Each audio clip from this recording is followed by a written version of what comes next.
Bismillahirrahmanirrahim.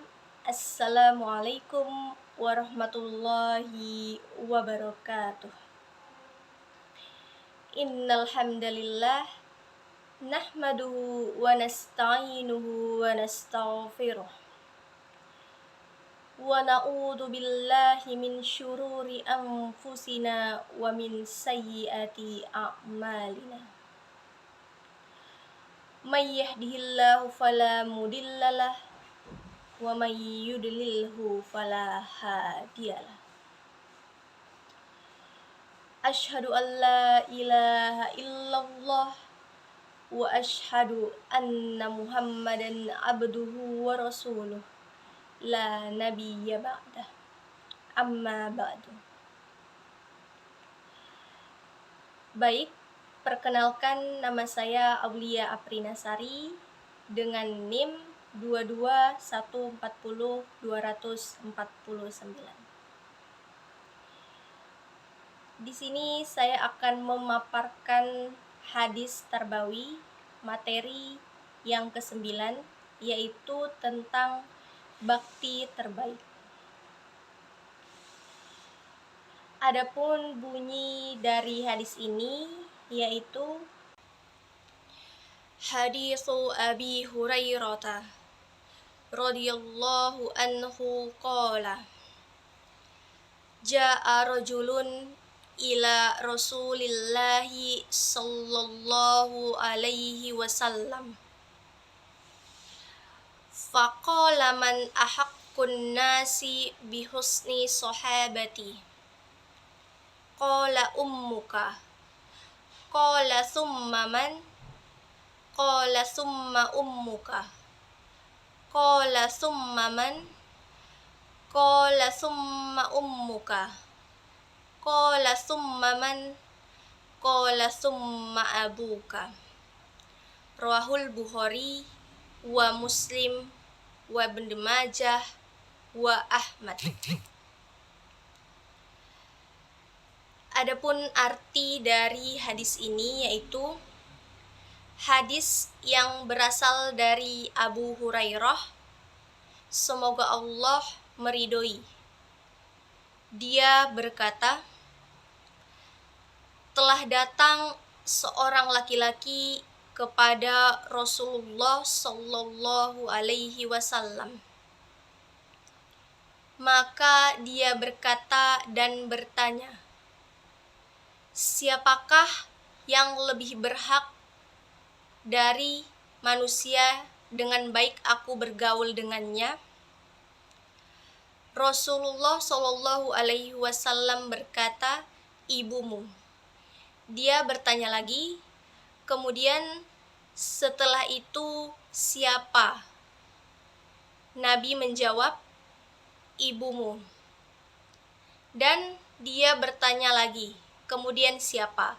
Nabi berkata, ibumu.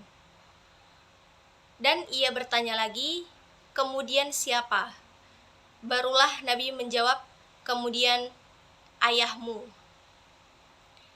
Hadis riwayat Bukhari, Muslim, Ibnu Majah, dan Ahmad. Baik, selanjutnya yaitu terjemahan perkata dari hadis materi ke-9 yaitu bakti terbaik. Hadisu Abi Hurairah radhiyallahu anhu qala.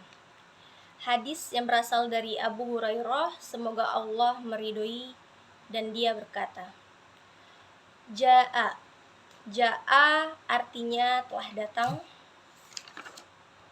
Rojulun artinya seorang laki-laki. Ila artinya kepada. Faqala artinya maka dia berkata. Man artinya siapa? Ahakku artinya yang lebih berhak. Annas artinya manusia.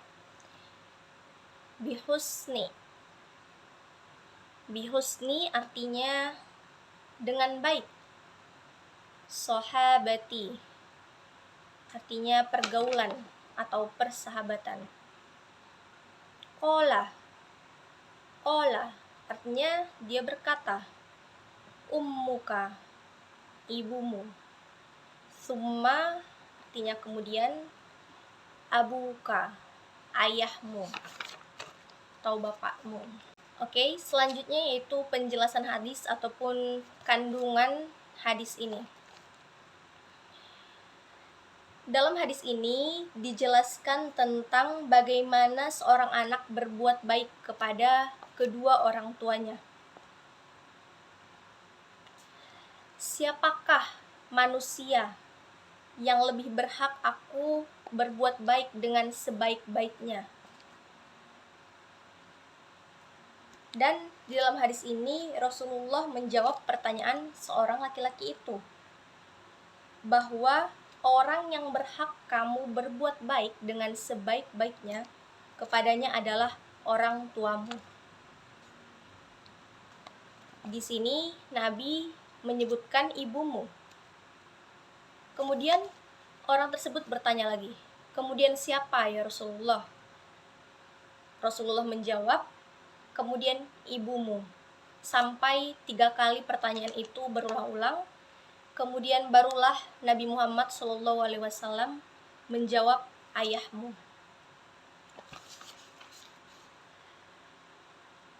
Jadi ada 2 pemahaman terhadap hadis ini. Yang jelas pemahaman utamanya adalah bahwa orang yang paling diprioritaskan oleh seorang manusia untuk dia bergaul atau berbuat dengan sebaik-baiknya itu adalah kedua orang tuanya, ibu dan ayahnya. Jadi dalam hal ini tentunya tidak ada perbedaan di antara keduanya. Jadi orang tua kitalah yang berhak kita berbuat baik dengan sebaik-baiknya kepada mereka. Kemudian ada perbedaan pendapat. Ada 2 perbedaan pendapat dalam hadis ini. Nah, pendapat yang pertama menyebutkan bahwa berdasarkan hadis ini Allah Subhanahu wa Ta'ala membedakan derajat atau tingkatan kebaktian seorang anak kepada kedua orang tuanya. Yang mana dalam hadis ini didahulukan ibu sebanyak 3 kali, kemudian baru bapak. Ibu, ibu, ibu, kemudian bapak.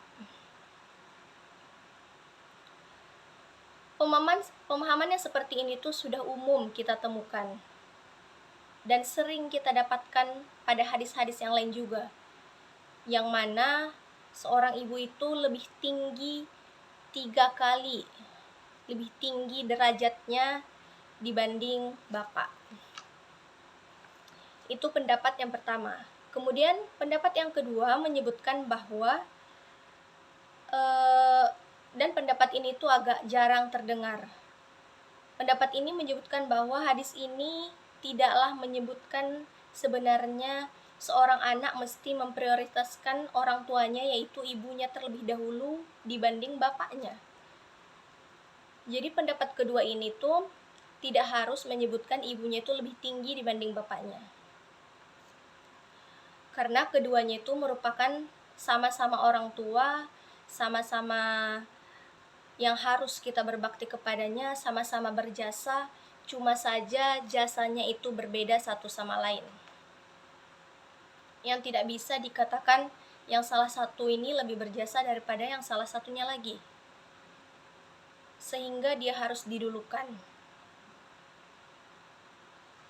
Jadi ada 2 perbedaan pendapat. Pendapat yang pertama yang menyebutkan bahwa derajat ibu 3 kali lebih tinggi dibanding seorang ayah, yaitu yang menyebutkan ibu 3 kali, kemudian baru bapaknya atau ayahnya. Dan pendapat kedua yang menjelaskan bahwa orang tua ataupun kedua orang tua kita itu menyebutkan bahwa setara, yang sama-sama orang tua, yang sama-sama berjasa, cuma saja jasanya itu berbeda satu sama lain yang tidak bisa disebutkan.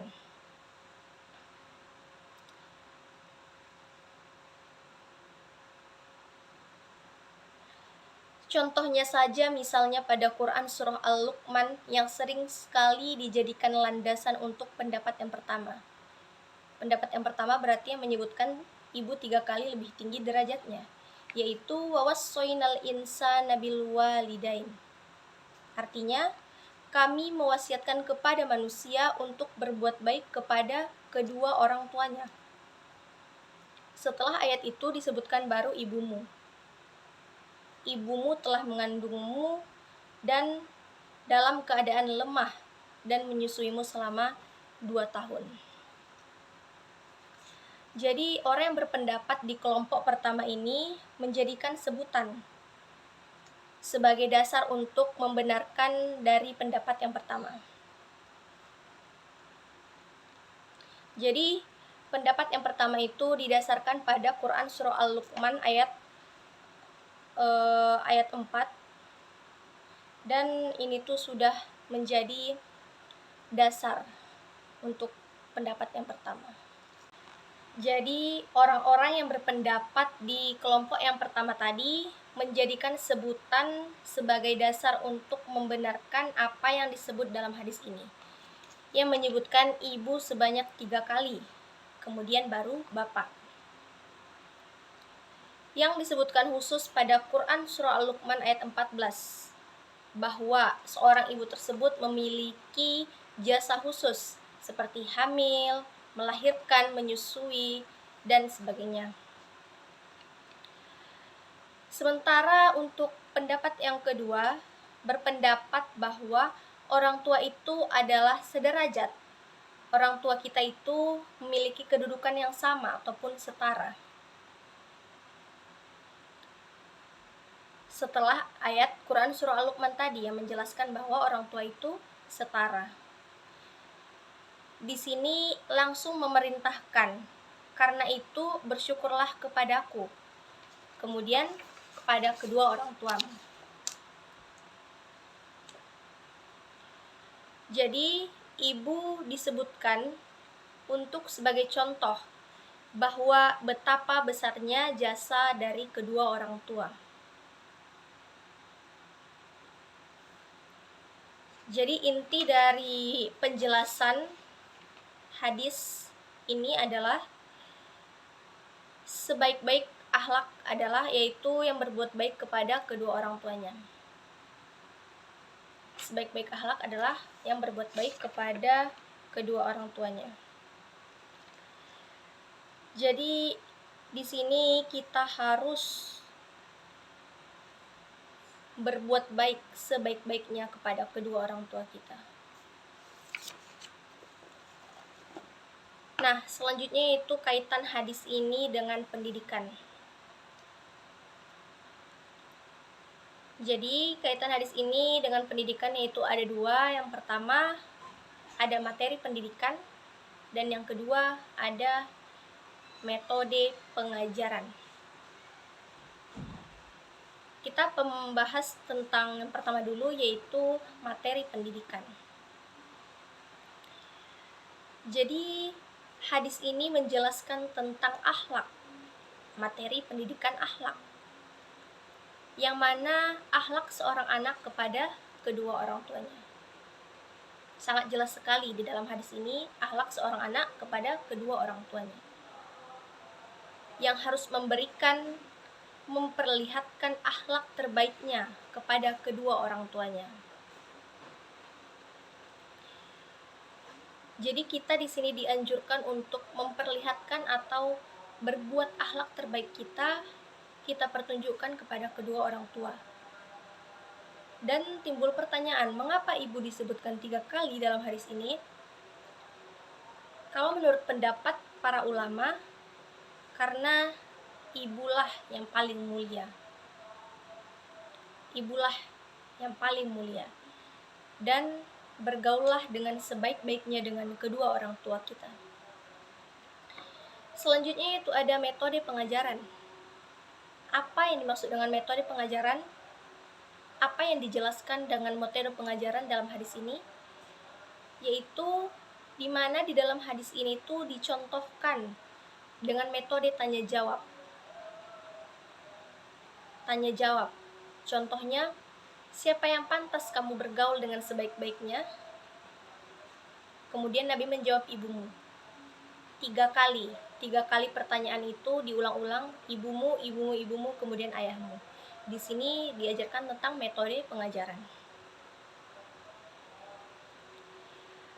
Kemudian di sini di metode pengajaran ini ditunjukkan dengan adanya dialog, adanya tanya jawab antara seorang guru dan murid.